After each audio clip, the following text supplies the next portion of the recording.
નમસ્કાર, હું છું રિયા રાવલ અને આપ જોઈ રહ્યા છો લલકાર ન્યૂઝ।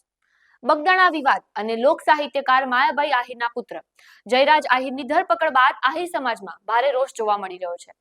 પ્રદેશ યુવા ટીમ આહિર સેનાએ હવે આરપારની લડાઈના મંડાણ કર્યા છે।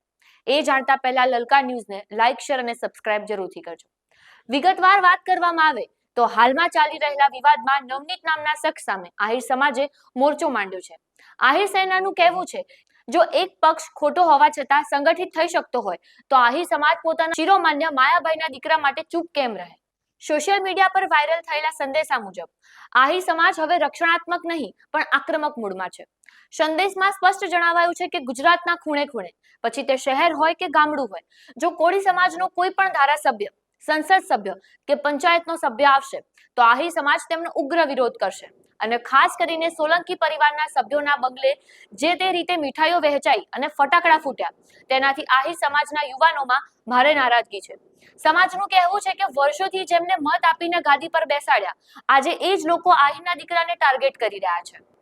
માયાભાઈ આહિરે અત્યાર સુધી સમાજને શાંત રહેવા માટે અપીલ કરી હતી, પરંતુ હવે યુવા પાંખ મેદાને આવી છે, જેમાં એક સંદેશો આપ્યો છે કે શિક્ષિત બનો, સંગઠિત બનો। જો આપણે દ્વારિકાધીશને માનતા હોઈએ તો હવે આ અન્યાય સામે અવાજ ઉઠાવવાનો સમય આવી ગયો છે। 2027ની ચૂંટણીમાં આનો જવાબ આપવામાં આવશે। આહિર સમાજના દીકરાના માથા આપીને રાજ આપી પણ શકીએ છીએ અને જો વાત પોતાના દીકરા પર આવે તો રાજ છીનવી પણ શકીએ છીએ। આહિર સેનાની આ હાકલ બાદ હવે ગુજરાતનું રાજકારણ ગરમાય તેવી પૂરેપૂરી શક્યતા છે। શું આ વિવાદ આગામી ચૂંટણીઓના સમીકરણો બદલશે? તે જોવું રહ્યું। ત્યારે તમારું શું માનવું છે આ વિશે? કોમેન્ટ બોક્સમાં જરૂરથી જણાવજો।